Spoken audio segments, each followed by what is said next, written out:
preciosa unción. Ven Espíritu, ven, lléname Señor con tu preciosa unción. Purifícame y lávame, renuévame, restaurame Señor con tu poder. Purifícame y lávame, renuévame, restaurame Señor, te quiero conocer. Ven Espíritu, ven, lléname Señor con tu preciosa unción.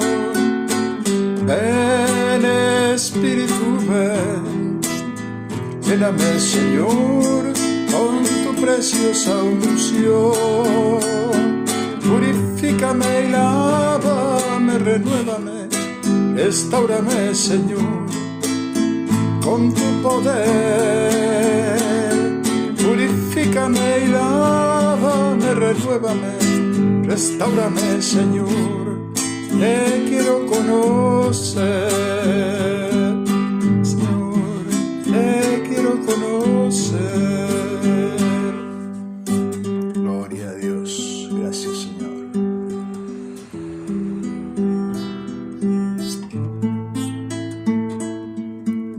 Hola, buenas noches Susi, bendición.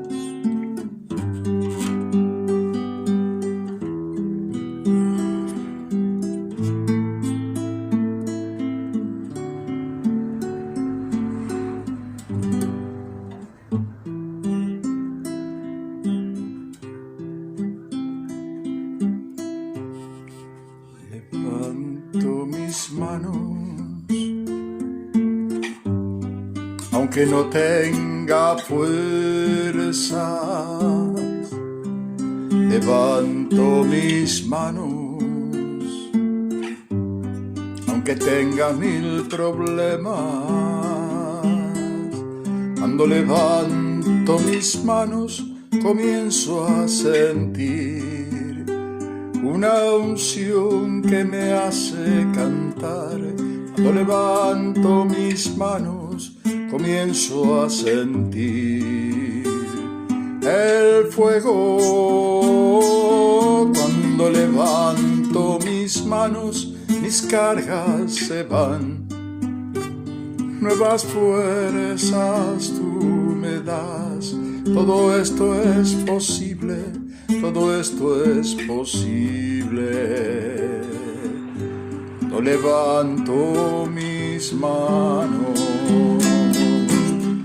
levanto mis manos,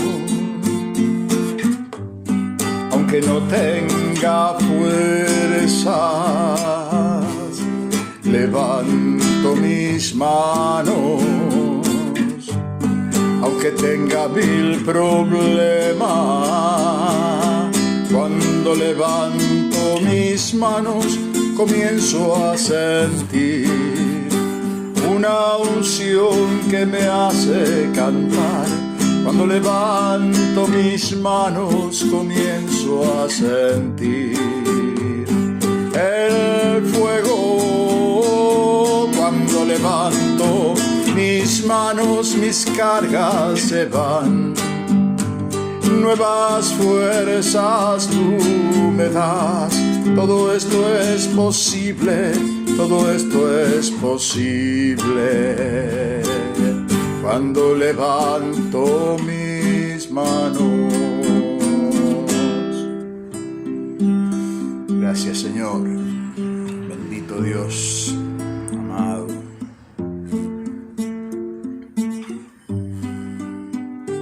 Gracias Señor, bendito Dios.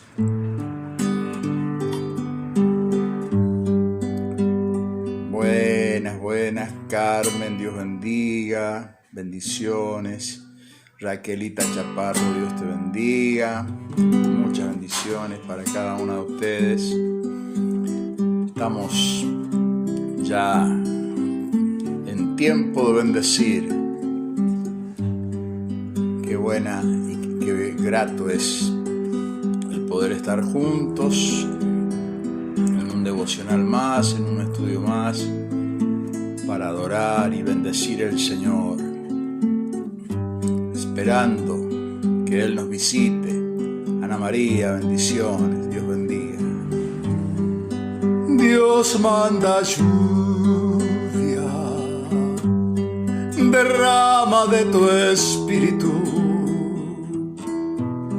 envía hoy tu fuego, sana mis heridas, restáurame, Señor. Dios manda lluvia, derrama de tu espíritu, envía hoy tu fuego, sáname, Señor. Manda la lluvia, el rocío de tu amor, llenando las vidas de la tierra, oh Señor. Manda la lluvia, el rocío de tu amor, visita mi vida, cámbiame, Señor. Manda la lluvia, el rocío de tu amor, visita mi vida, cámbiame, Señor. Amén. Yo quiero ser, Señor amado, como el barro en las manos del alfarero. Toma mi vida, hazla de nuevo. Yo quiero ser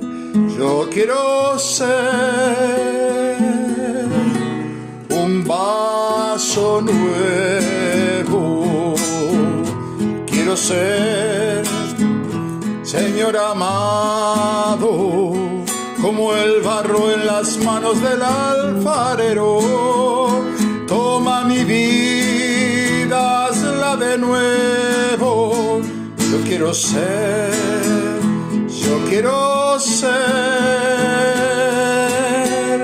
un vaso nuevo. Amén. Como en las manos del alfarero. En las manos del alfarero. Gloria a Dios, ser transformados cada día.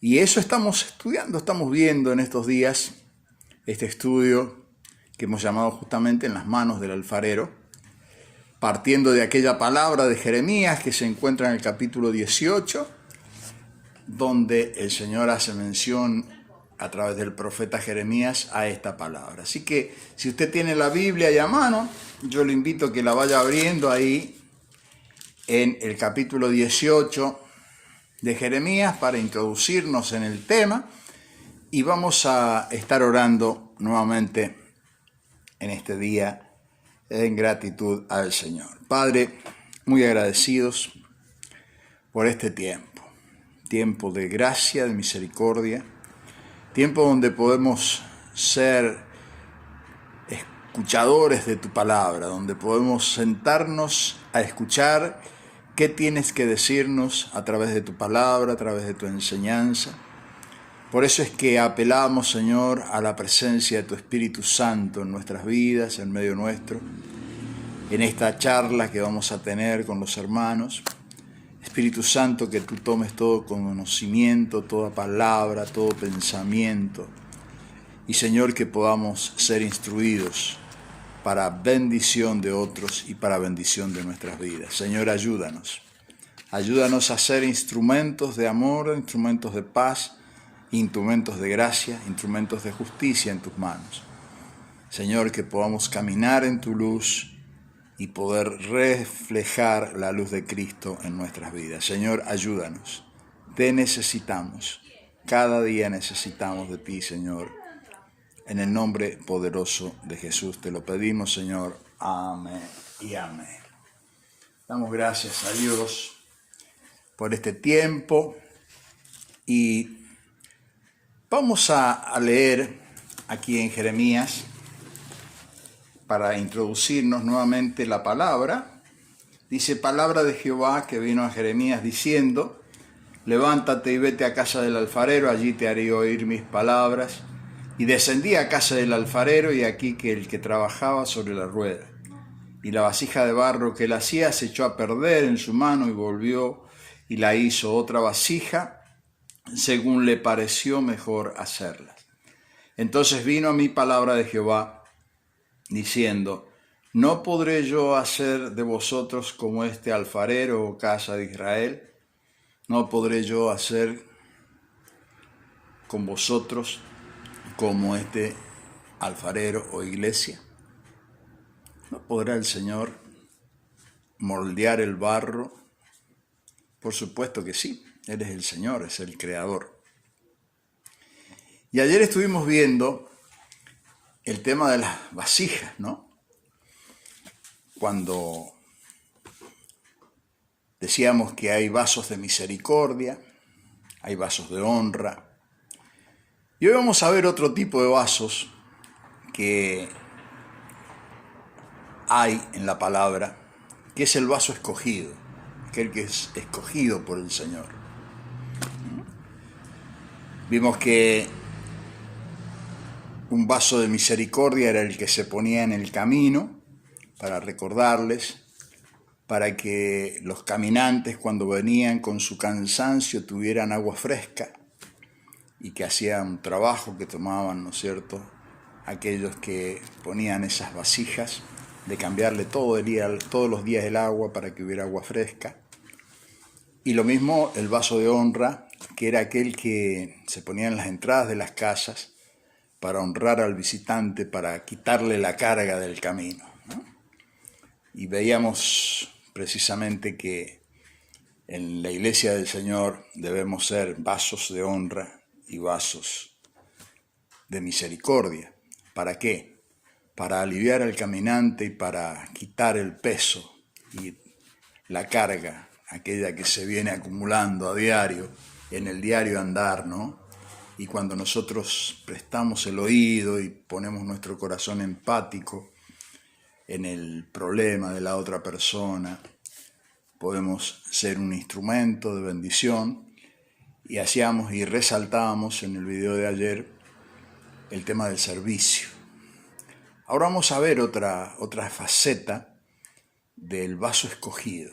Y si usted tiene ahí la Biblia, yo le invito a que vaya al libro de los Hechos, capítulo 9, donde está la conversión del apóstol Pablo, la conversión de Saulo realmente, porque primero era Saulo. Y nos dice que Saulo respiraba amenazas y muerte contra los discípulos. Y vino al sumo sacerdote y él le pidió cartas para ir a la sinagoga de Damasco, a fin de que si hallase alguno de estos hombres o mujeres de este camino, los trajese preso a Jerusalén. Pero cuando yo iba por el camino, aconteció que al llegar cerca de Damasco, repentinamente le rodeó un resplandor de luz del cielo, y cayendo en tierra oyó una voz que le decía: Saulo, Saulo, Saulo, ¿por qué me persigues? Ahora, es interesante que Saulo creía que estaba haciendo bien, porque era lo que él había aprendido. Y cuando él hace mención a su condición como integrante de este Sanedrín, de este grupo de religiosos, él dice que él era irreprensible, y yo creo que lo que él dice era así. de acuerdo a la ley que él conocía, los mandamientos que él conocía, de acuerdo a la luz que tenía, él era fiel al servicio que brindaba.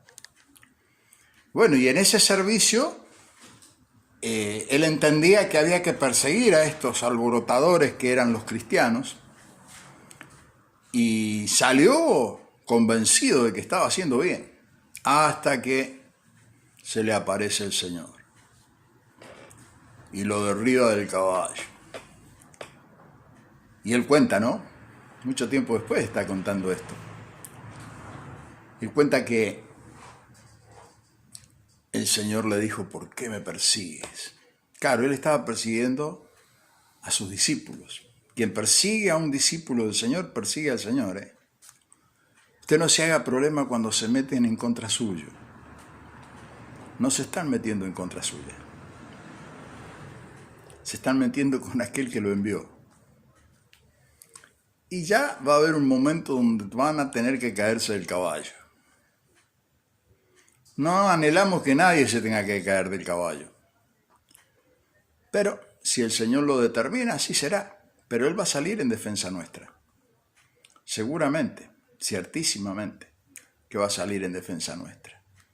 Así que no es nuestro problema ni nuestra preocupación cuando nos persiguen, porque a Él están persiguiendo.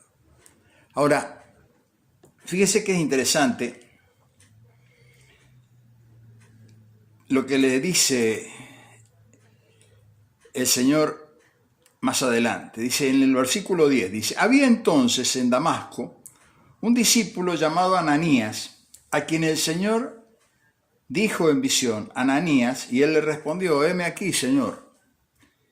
Y el Señor le dijo, levántate, ve a la calle que se llama Derecha, busca en casa de Judas a uno llamado Saulo de Tarso, porque he aquí él ora, y ha visto en visión a un varón llamado Ananías, que entra y le pone las manos encima para que recobre la vista. Entonces Ananías respondió, Señor, he oído de muchos acerca de este hombre, cuántos males ha hecho a tus santos en Jerusalén. Y aún aquí tiene autoridad a los principales sacerdotes para prender a todos los que invocan tu nombre. Y le dijo el Señor, ve, porque instrumento escogido me es este, para llevar mi nombre a presencia de los gentiles y de los reyes y de los hijos de Israel. Un vaso escogido. Este me es instrumento, este perseguidor. Y es interesante todo lo que sigue después, más adelante, ¿no? Porque este Ananías, que aparece por única vez acá en la Biblia, es una figura de la iglesia. Era uno de los discípulos de Jesús. Y este Saulo de Tarso, que tenía todo el conocimiento religioso y todo el conocimiento de la ley como fariseo, que era irreprensible, y todo lo que él dice de él y que estaba bien en decirlo porque evidentemente quizás esa era su vida, tiene que no solo estar ciego, sino depender de que otro, que era a quien él perseguía, tenga que devolverle la vista y enseñarle. Dejarse enseñar. Y acá es donde uno empieza a notar el por qué era escogido Pablo. Porque Pablo se deja enseñar. Pablo se deja instruir. Pablo se deja ayudar. Entonces, está hablando de que él tenía un corazón obediente hacia el Señor. Antes tenías otra luz y era obediente a esa luz que él tenía. Por eso nunca nos pongamos a juzgar. Acá tenemos una fuerte enseñanza. Nunca nos pongamos a juzgar cuando un hermano o una hermana es obediente a la visión de lo que le han enseñado. Es lo que él aprendió. Y es obediente a eso que lo aprendió. Lo que está hablando, que es mucho más allá de lo que él aprendió, es el corazón dispuesto a la obediencia, que es lo que mira en definitiva el Señor. Dios mira mucho más allá de lo que nosotros miramos. Y cuando somos escogidos, y que Dios escoge el vaso, lo escoge para que salga a la luz aquello que hay verdaderamente del Señor en él y que sea visto por todos. Fíjese que referente a los vasos en la casa del alfarero, cuando los alfareros ponían un vaso al horno, ¿qué hacía? Sacaba y seleccionaba los vasos y uno los apartaba para que fueran los vasos de honra, otro para que fueran vasos de misericordia, porque era su negocio, es lo que él vendía, los vasos, las vasijas. Pero había algunos vasos que eran sobresalientes y eso generalmente los ponía aparte hasta que viniera el enamorado que iba a pagar lo que valía ese vaso. Y entonces eso se transformaba en un vaso escogido, de mucho valor. Era como tener una pieza preciosa ahí, ¿no es cierto?, que tenía que ser. Bueno, el Señor tiene esos vasos escogidos, que le van a ser instrumento. Ahora, lo maravilloso de esto, que la condición de escogido la determinamos nosotros. Porque estamos en lo que decía recién. ¿Qué es lo que estaba haciendo Saulo? Saulo estaba obedientemente siguiendo la luz de lo que se le había enseñado. Claro, no le había enseñado quizás el Señor a matar, pero él consiente en la muerte de Esteban. Él consiente en la muerte de Esteban. Entonces pareciera ser que es una injusticia que el Señor tome a alguien que consintió en la muerte de uno de sus discípulos. Pero si nosotros leemos detenidamente lo que el Señor le dice a Ananías, el Señor le dice, porque yo le voy a enseñar cuánto es necesario padecer por causa de mi nombre. Es que no, el Señor no toma las cosas livianamente e injustamente. Del juicio y de la disciplina se encarga el Señor. No se haga problema usted de andar juzgando al hermano ni disciplinando al hermano. De eso se encarga el Señor, porque Él es el Padre. Y el Padre sabe cómo tratar a sus hijos. El tema es que el vaso escogido que se llamó Saulo nos heredó gran parte del Nuevo Testamento. Tuvo un trato especial el Señor en su relación con Saulo. Y la mayoría de las cartas que nosotros leemos existen porque hubo un momento que Saulo cayó preso y le terminaron cortando la cabeza.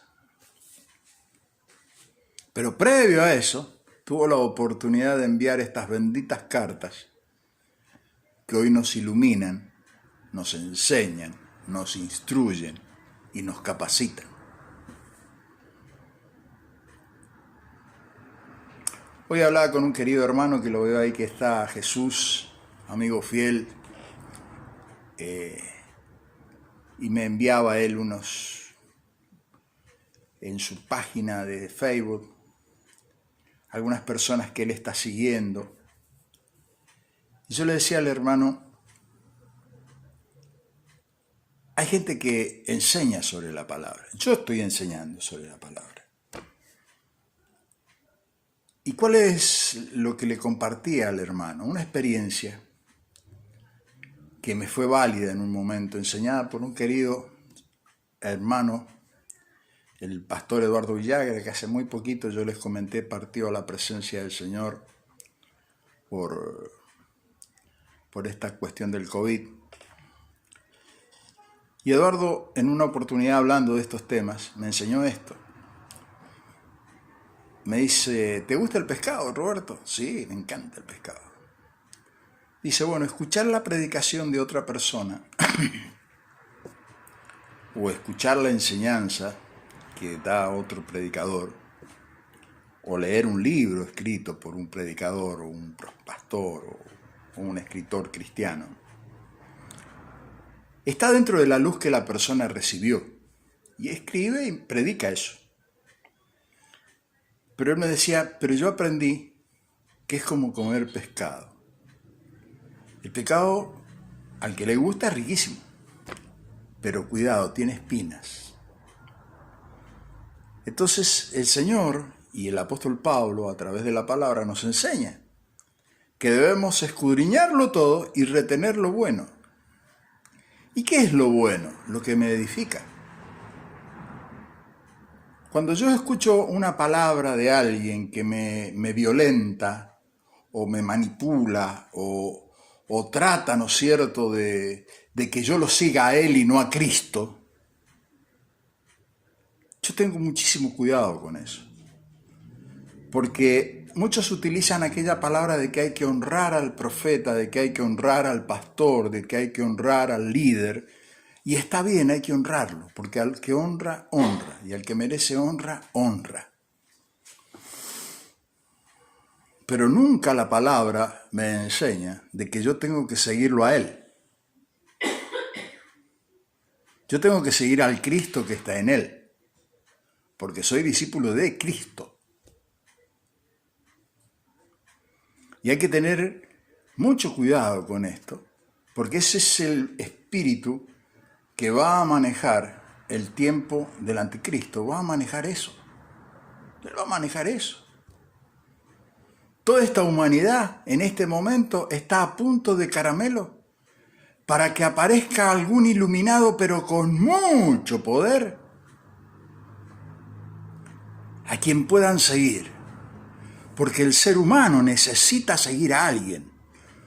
Cuando uno es jovencito, yo me acuerdo, yo tenía mi ídolo. Hasta me vestía como él y me peinaba como él. ¿Quieren saber quién era? Sandro. Era mi ídolo. Me acuerdo que hasta me gastaba a mi papá porque me decía, hasta caminás igual que él, parecía un marica, me decía. Me vestía igual. Porque necesitaba identificarme con alguien, que fuera alguien mío. Y toda la humanidad tiene esto. Fíjese cómo prolifera hoy en día el esoterismo, el tarot, los adivinadores. Y es curioso, ¿no? Porque hay personas que se prenden en eso y van detrás de eso, ¿no? Como que la persona es un gran iluminado y lo primero lo que le pregunta el otro es cómo se llama. Si vos sos adivinador, tendrías que saber cómo me llamo. Y la otra pregunta inmediata es, ¿sos casado? ¿Tenés familia? Entonces, en base a eso, ellos arman un discurso. Pero guarda, hay muchos falsos profetas que se manejan de la misma manera dentro del ámbito cristiano, soltando adivinaciones de cosas que Dios no le reveló. Fíjese acá, hay claro una revelación del Señor. Cuando el Señor le habla a su discípulo, le dice el nombre, le dice dónde estaba, le dice quién era, para qué lo había llamado, qué quería que hiciera.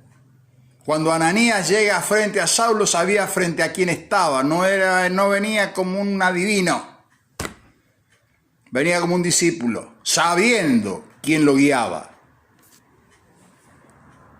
Cuidado con esto, ¿eh? ¿Cuánto daño se ha hecho a familias enteras por estas pseudo profecías? Pero el Señor nos advierte de esto, que nosotros vamos a ser engañados. ¿Por qué? Porque vamos a seguir al profeta, no al Señor de la profecía. Y en la era del anticristo, que se está preparando para eso, va a aparecer un fulano, pero que va a tener un poder deslumbrante.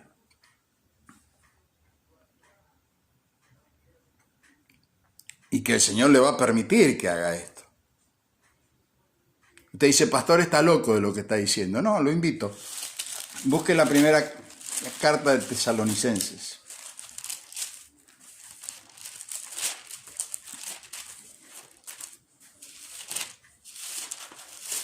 Escrita por el mismo apóstol Pablo.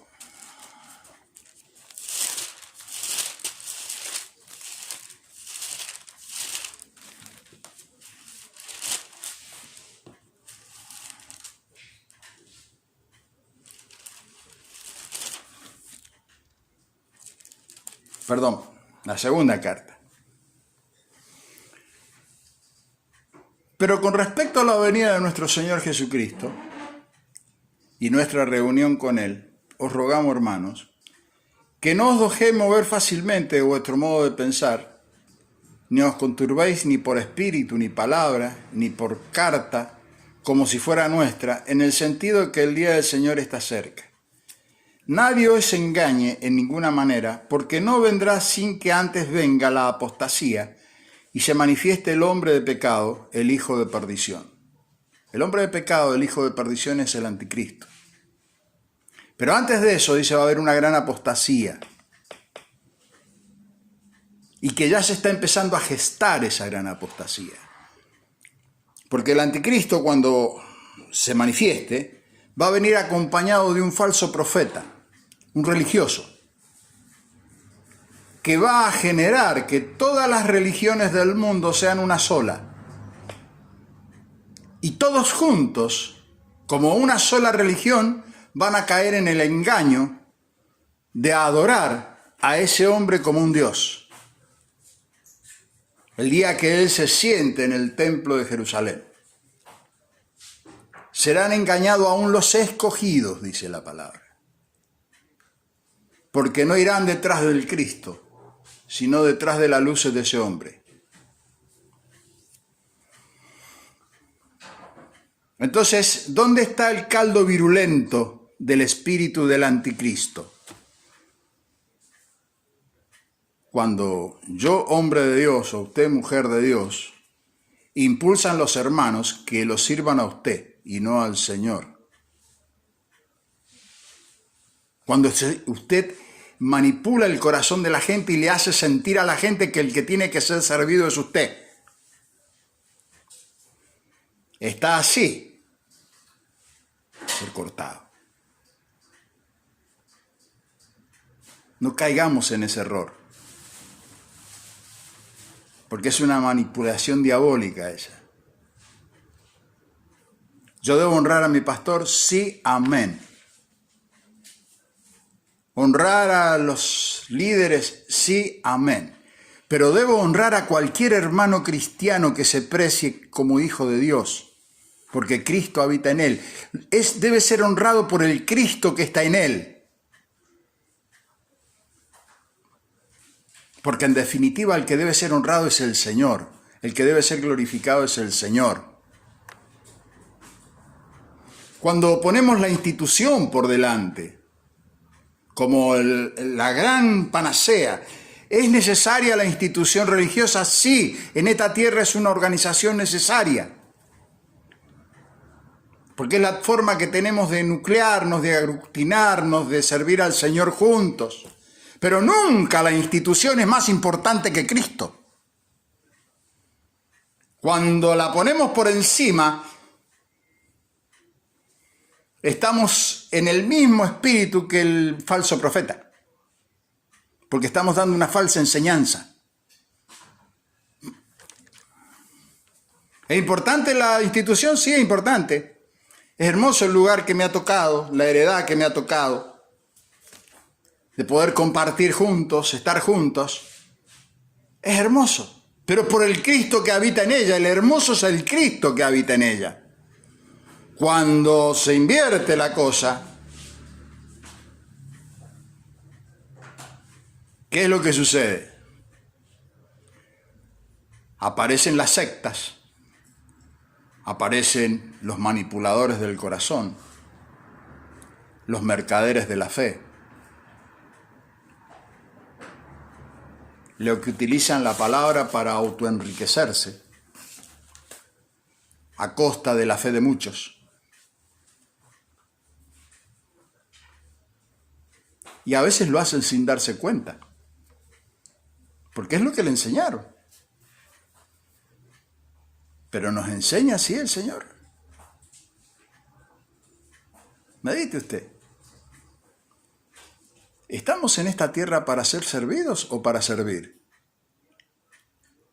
El vaso escogido, Saulo, había sido escogido para servir. Y cuando Pablo llegaba a una congregación, o a fundar una congregación, nos dice la palabra que trabajaba con sus manos haciendo carpas para no ser carga de nadie. ¿Le suena la enseñanza esa?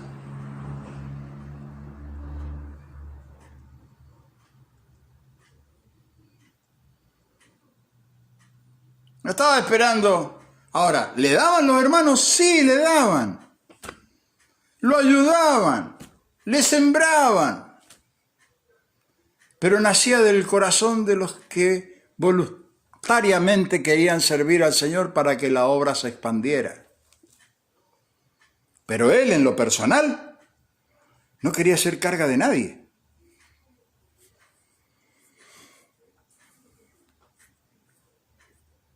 Esa es la enseñanza que refleja la Escritura. Por eso, preste atención quién le da una palabra profética. Y si usted va a seguir una palabra profética, asegúrese bien primero una cosa, que esa persona que dice ser profeta tenga una mínima sujeción a la palabra de Dios y al cuerpo de Cristo. Que no sea un llanero solitario que anda adivinando y sacando monedas de las congregaciones, como hay muchos, Y es responsable el que hace eso y el que le permite que use el púlpito para eso.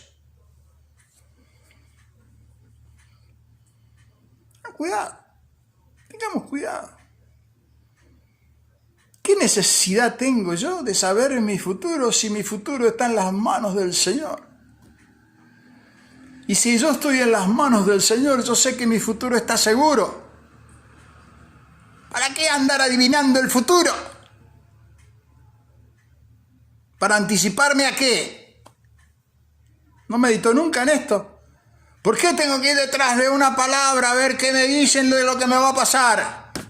Si yo estoy en las manos del Señor, estoy seguro. Y mi Padre, que me ama perfectamente, que me ama mejor que nadie, me proveerá de lo que verdaderamente le hace falta a esta alma. Porque nadie conoce mejor mi alma que aquel que me creó. Cuidado, Ahora, ¿Dios me puede advertir a través de un hermano una situación? Sí, amén. Y lo hace. Porque Él utiliza personas para decirnos cosas. No estoy diciendo que despreciemos la voz profética, al contrario. Pero yo debo asegurarme que sea profética. Entonces, como el pescado, la escucho, la respeto, pero si veo una espina no me la trago. Si veo esas cuestiones manipuladoras no me la trago. Aunque venga del más ilustre de los predicadores. Para eso es necesaria la comunión con el Espíritu Santo.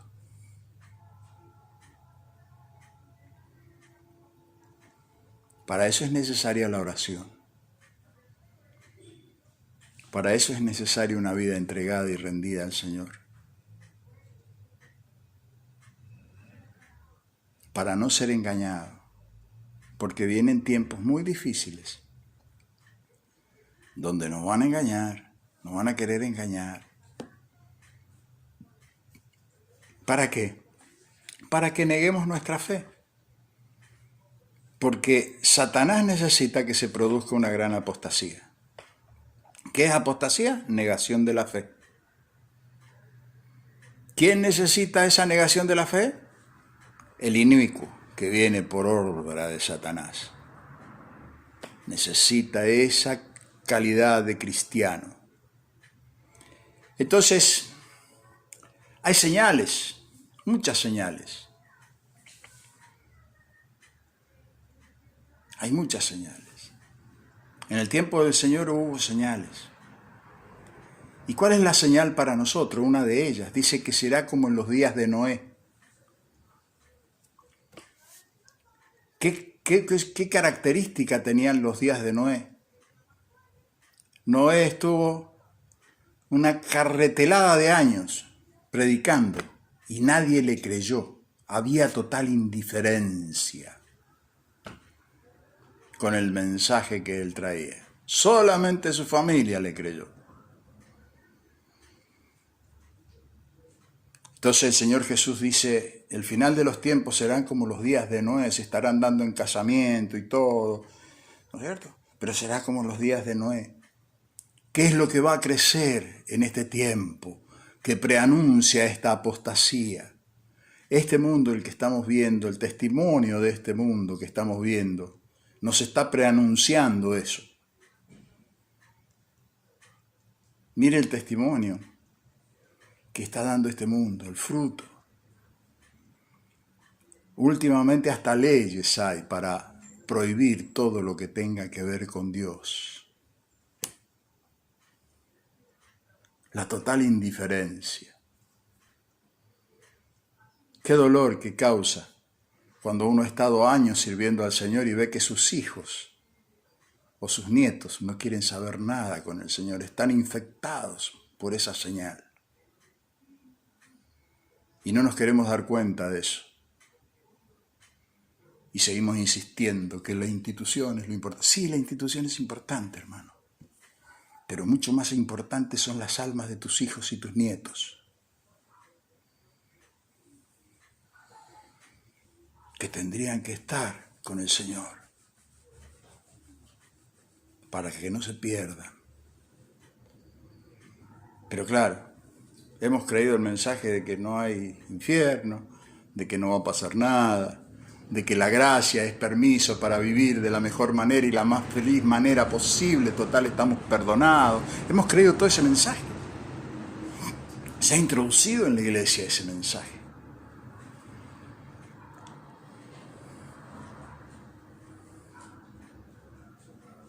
No se deje engañar. No se deje engañar. Por eso es bueno estar en las manos del alfarero, porque es el que puede moldear el vaso y hacerla una vasija agradable a Él, porque tenemos que vivir nuestras vidas para agradarle a Él, predicar para agradarle a Él.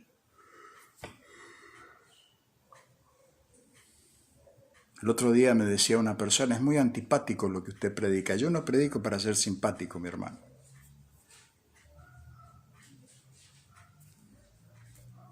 Yo predico para advertirle a mis queridos hermanos y amigos de que no se pierdan. Porque va a llegar un día del juicio. Va a haber un juicio. La palabra nos enseña eso. Puede usted no creerlo. Bueno, allá usted. Pero va a haber un juicio. Dios va a hacer lo justo. No tendrá por inocente al culpable, dice. Y el juicio empieza por la casa de Dios, dice la palabra. Así de justo es nuestro Padre. Empieza por aquellos que recibieron la luz.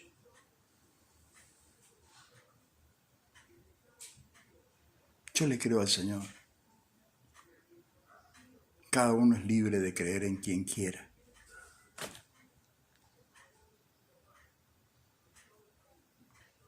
Mediten estas cosas. Señor, ¿dónde estoy? No se deje engañar, mi hermano. No se deje engañar. Siga a Cristo. Sea discípulo de Cristo. Ame a su Señor. y honre a quienes lo sirven. ¿Pero por qué? Porque Cristo está en ellos.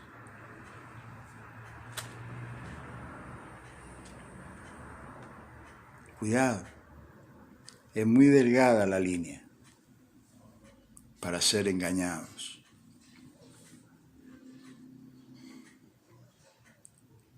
Aliéntese su corazón. Veo que está Martita Lucero, Moreno, Rafa, Dios te bendiga, querido.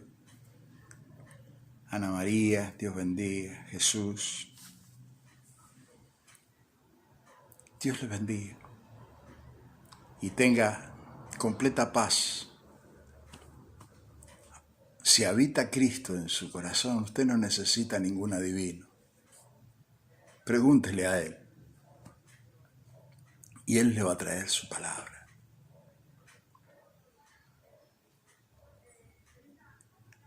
Y si usted tiene a Cristo en su corazón, no se preocupe por su futuro, ocúpese por la vida, ocúpese en vivir agradando a Dios, porque el tema es alcanzar la meta, el supremo llamamiento. ¿Y qué es el supremo llamamiento? Que se forme en nosotros otro semejante a Jesús el Hijo. Ese es el supremo llamamiento.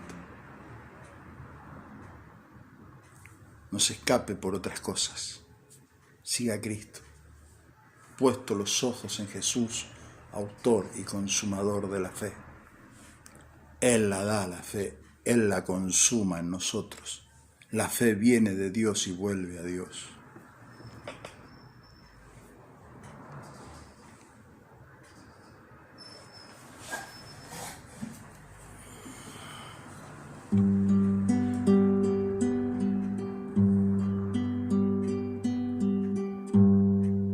Gracias, Señor, por las pruebas que paso,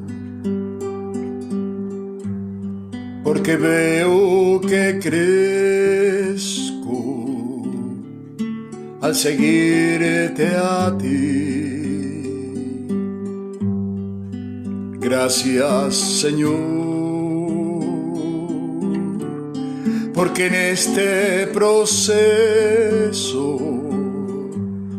tu presencia se forja en mí y aprendo a amar. Pero va contra de mi humana naturaleza ceder y dar las riendas a tu Santo Espíritu, porque mi humana naturaleza siempre grita su sentir y es muy fácil ignorar la voz de Dios. Gracias, Señor, por esas victorias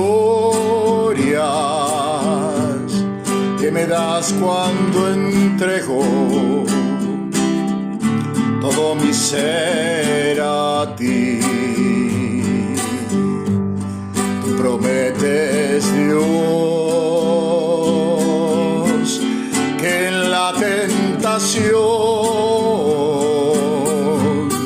me darás la salida y podré vencer. Y muchas gracias, Señor, porque cuando tú ocupas en mi vida el primer lugar, es hermoso vivir.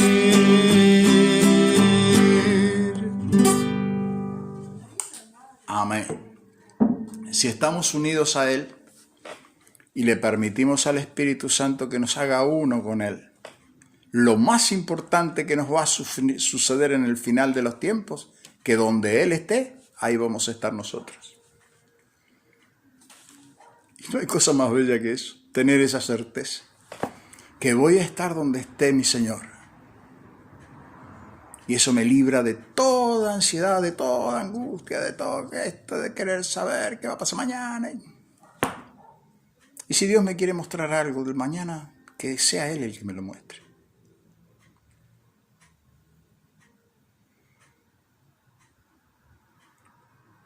Padre, muchas gracias.